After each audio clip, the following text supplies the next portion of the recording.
Bus డ్రైవర్లు కానీ, లేకపోతే కార్ డ్రైవర్లు కానీ, లేకపోతే ఎవరైనా ఆటోలు కానీ, ఎవరైనా కానీ మాదక ద్రవ్యాలు సేవించుకుంటూ బండ్లు నడపద్దు. ఎందుకంటే ప్రయాణికుల్ని సురక్షితంగా గమ్యస్థానం చేర్చాల్సింది డ్రైవర్ల మీద బాధ్యత ఉంటుంది. కాబట్టి వాళ్ళు ఏది కూడా అలవాట్లు ఉన్నా కానీ మానుకోవాలి. ట్రాఫిక్ రూల్స్ పాటించకుండా అతివేగం వద్దు, వేగంగా వెళ్లకుండా సురక్షితంగా ప్రయాణికుల్ని గమ్యానికి చేర్చాల్సిన బాధ్యత వాళ్ళందరి మీద ఉంది. అలాగే పిల్లగాళ్ళు, యువత, వాళ్ళు మైనర్లు కూడా మన ఇంట్లో 10వ తరగతి కాగానే, కొంచెం కాలేజీకి ఫస్ట్ ఇయర్ రాగానే మనం ఏం చేస్తామంటే బండిచ్చి బయటకు పోయి కూరగాయలు తీసుకురాపు, అక్కడికో ఇక్కడికో అని చెప్పి ముగ్గురు పోతున్నావు. ఇట్లా ముగ్గురు పోయి ఏమైతుందంటే ఎక్కడో యాక్సిడెంట్ అయ్యి కింద పడిపోయి కాళ్ళు చేతులు ఇరితే తల్లిదండ్రులకు ఎంత గర్భశోకం ఉంటుందో మన అందరికి తెలుసా విషయం.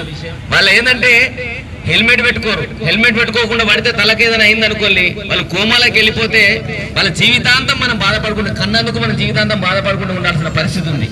కాబట్టి దయచేసి ఎవరైనా కానీ మన పిల్లలకు కూడా బండ్లు ఇద్దామా. బండ్లు ఇచ్చేటప్పుడు కూడా ఏంది, డ్రైవింగ్ లైసెన్స్ ఉండి మన పిల్లలు మేజర్లు అయ్యి వాళ్ళకు ఒక జ్ఞానం వచ్చిన తర్వాతనే బండ్లు అనేది ఇవ్వండి.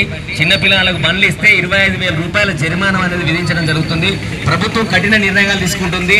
ముగ్గురు బండ్ల మీద వేయన కానీ, హెల్మెట్ లేకుండా ప్రయాణించినా కానీ జరిమానాలు విధిస్తుంది, జైలు శిక్షలు విధిస్తుంది. కాబట్టి దయచేసి ప్రతి ఒక్కరు ఈ విషయాలని గమనించండి. ఎక్కడికి వెళ్ళినా కానీ, మనం ఇక్కడ నుంచి ఏ ఊరికి వెళ్ళినా కానీ, ఏదైనా పెళ్లిలకు పేరంటాలకు వెళ్ళినా కానీ, మీ ఇంట్లోపల ఉన్న మగవాళ్ళు మందు తాగి మనం బోధం ఏం కాదని చెప్పంటే మాత్రం దయచేసి అక్కడ ప్రయాణాన్ని విరమించుకొని అక్కడనే ఉండండి. ఎందుకంటే ఇటున్న ప్రాణాలకు అటు మనకి ఇప్పుడు అది లేదు. కాబట్టి దయచేసి ప్రతి ఒక్కరి విషయాలని గమనించండి. ఎక్కడికి వెళ్ళినా కానీ, మనం ఎటన్నా ఊరికి వెళ్ళినా కానీ చీకటి పడ్డ తర్వాత ఖచ్చితంగా మనం హెల్మెట్ ధరించాలి. ఎట్లయినా కానీ అంటే ట్రాఫిక్ రూల్స్ పాటించుకుంటూ అతివేగం కాకుండా మెల్లగా వచ్చి సురక్షితంగా మన ఇంటికి చేరుకునే ప్రయత్నం చేయాలి. కాబట్టి అక్కడ ఏదో విందులు జరుగుతున్నాయి, అక్కడ పెళ్లిళ్ళ కాడ తాగుడు బుక్కుడు అవన్నీ అయిన తర్వాత పోతాం చేరుతామని చెప్పి బండి తీసుకుని వస్తే మాత్రం ఆడవాళ్ళు వద్దని చెప్పి వారించాలి, అక్కడనే ఉండాలి. దయచేసి ఇవన్నీ మీ అందరి కోసమే, మీకు తెలియని విషయాలు కాదు. ఎందుకంటే హెల్మెట్ పెట్టుకోకపోతే మన తలకు దెబ్బ తాకుతుంది. హెల్మెట్ పెట్టుకోవాలని ఖచ్చితంగా చెప్పండి ఇంట్లో వాళ్ళకి. ఓకేనమ్మా. ఈ కార్యక్రమం ఉద్దేశించి మిత్రుడు పంచే ప్రవీణ్ గలంలో ఒక మంచి పాట వింటారు. రోడ్డు భద్రత జాగ్రత్తలన్నీ అందరూ పాటించాలని కోరుతూ, అట్లనే ప్రతి వాహనదారుడు కూడా బండికి, వెహికల్కు ఇన్సూరెన్స్ కలిగి ఉండాలి. ఇన్సూరెన్స్ ఉంటే ఏదైనా అనుకోని ప్రమాదం జరిగినప్పుడు ఆ సంబంధిత కుటుంబానికి కోర్టు ద్వారా డబ్బులు వచ్చే అవకాశం ఉంటుంది. కాబట్టి ప్రతి వాహనదారుడు ఇన్సూరెన్స్ ని తప్పక కలిగి ఉండాలి. ఇన్సూరెన్స్ డేట్ అయిపోయిన వెంటనే ఇన్సూరెన్స్ చేయించుకోవాలి. ఒక్కరోజు అటు ఇటు అయినా కానీ ఆ ఇన్సూరెన్స్ క్లెయిమ్ కాదు. కాబట్టి అది చాలా ఉపయోగం. కాబట్టి దాన్ని అందరూ పాటించాలని కోరుతూ, ఒక్కరా ఇద్దరా ఎందరో ఈ రోడ్డు మీద ప్రాణాలు వదులుతున్నారు, ఈ రోడ్డు మీద ప్రాణాలు వదులుతున్నారు, ఈ రోడ్ల మీదనే ప్రాణాలు వదులుతున్నారు, రోడ్ల మీదనే ప్రాణాలు వదులుతున్నారు. కాలే కడుపులతోని బతుకుతున్నారు కానీ వలసగొల్లే వాళ్ళు కొందరు, తీర్థయాత్ర కానీ తిరునాళ్లకు వెళ్ళి తిరిగి రాని వాళ్ళు ఎందరో, తిరిగి రాని వాళ్ళు ఎందరో, తిరిగి రాని వాళ్ళు ఎందరో. కాలే కడుపులతోని బతుకుతున్నారు కానీ వలసగొల్లే వాళ్ళు కొందరు, తీర్థయాత్ర కానీ తిరునాళ్లకు వెళ్ళి తిరిగి రాని వాళ్ళు ఎందరో, తిరిగి రాని వాళ్ళు ఎందరో, తిరిగి రాని వాళ్ళు ఎందరో.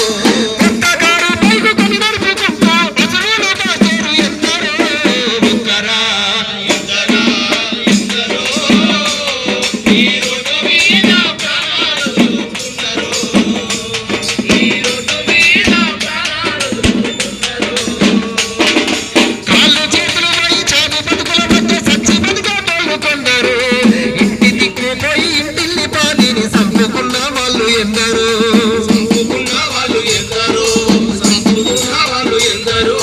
కాళ్ళు చేతులు పోయి చావు బతుకుల మధ్య సచ్చి బతికేటోళ్ళు కొందరు, ఇంటి దిక్కు పోయి ఇంటిల్లి పాదిని సంపుకున్న వాళ్ళు ఎందరో, సంపుకున్న వాళ్ళు ఎందరో, సంపుకున్న వాళ్ళు ఎందరో.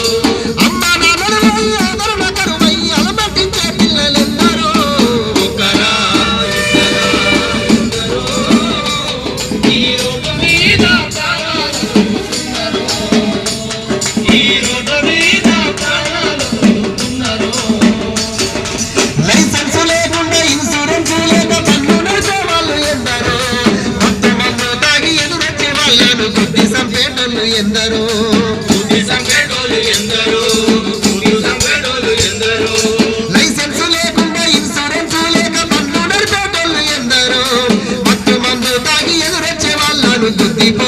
గుద్దిపోయేటోళ్ళు ఎందరో లైటు లేని లారీ బ్రేకు లేని బస్సు నడిపి చంపేటోళ్ళు ఎందరో ఒక్కరా ఇద్దరా ఎందరో ఈ రోడ్ల మీద ప్రాణాలు వదులుతున్నారు ఈ రోడ్ల మీద ప్రాణాలు వదులుతున్నారు ఈ రోడ్డు మీద ప్రాణాలు వదులుతున్నారు ఈ రోడ్డు మీద ప్రాణాలు వదులుతున్నారు. కాబట్టి ప్రతి ఒక్కరూ ట్రాఫిక్ రూల్స్ పాటించండి. ఖచ్చితంగా డ్రైవింగ్ లైసెన్స్ ఉన్న వాళ్ళు మాత్రమే బండి మీ జాగ్రత్తగా నడపండి. వేగంగా వెళ్ళొద్దు. దయచేసి బండి మీద ముగ్గురు ప్రయాణించవద్దు. ఖచ్చితంగా హెల్మెట్ ధరించాలి. అతి వేగంగా వెళ్లి ప్రమాదానికి గురై ఇంట్లో వాళ్ళకి గర్భశోకాన్ని మిగిల్చొద్దని చెప్పి సందర్భంగా తెలియజేస్తున్నామండి. ఎవరైనా గాని మత్తు పానీయాలు సేవించి బండి నడిపి పట్టుబడితే మాత్రం ప్రభుత్వం ఖచ్చితంగా కఠిన కారాగార శిక్ష విధిస్తుంది. అలాగే జరిమానాలు భారీగా విధిస్తుంది. బండి మీద ఎవరైనా మైనర్లు ప్రయాణించినట్లయితే పోలీసు వాళ్ళకు దొరికితే 25,000 రూపాయలు జరిమానా విధిస్తుంది. తల్లిదండ్రులు ఈ విషయాన్ని గమనించాలి. ఎవరైనా గాని బండి మీద వేగంగా వెళ్లకుండా సురక్షితంగా గమ్యస్థానం చేరి వారి జీవితాలను గొప్పగా తీర్చిదిద్దుకోవాలని చెప్పి సందర్భంగా తెలియజేస్తూ ఈ కార్యక్రమం ఇక్కడ జిల్లా కలెక్టర్ గారి ఆదేశానుసారం జిల్లా పౌర సంబంధాల అధికారి గారి నేతృత్వం లోపల తెలంగాణ సాంస్కృతిక సారథి కళాకారులచే మల్యాల ఎక్స్రోడ్ లో ఈ కార్యక్రమం నిర్వహించడం జరిగింది. మల్యాల ఎస్ఐ గారి ఆధ్వర్యం లోపల ఆయన ఆదేశానుసారం ఈ కార్యక్రమం ఇక్కడ నిర్వహించడం జరిగింది. కాబట్టి దయచేసి ప్రతి ఒక్కరు ట్రాఫిక్ రూల్స్ పాటించండి. మీరు సురక్షితంగా మీ గమ్యస్థానానికి చేరండి. మీ ఇంట్లో వాళ్లకు బాధ పెట్టకుండా మీ జీవితాన్ని సుఖ సంతోషాలతో ఉంచుకోవాలని చెప్పి తెలియజేసి ఈ కార్యక్రమాన్ని ఇక్కడ నిర్వహించడానికి సహకరించిన పెద్దలందరికీ, విన్న తల్లులందరికీ, ప్రతి ఒక్కరికి పేరు పేరున కృతజ్ఞతలు ముగిస్తున్నాం. Thank you. ధన్యవాదాలు.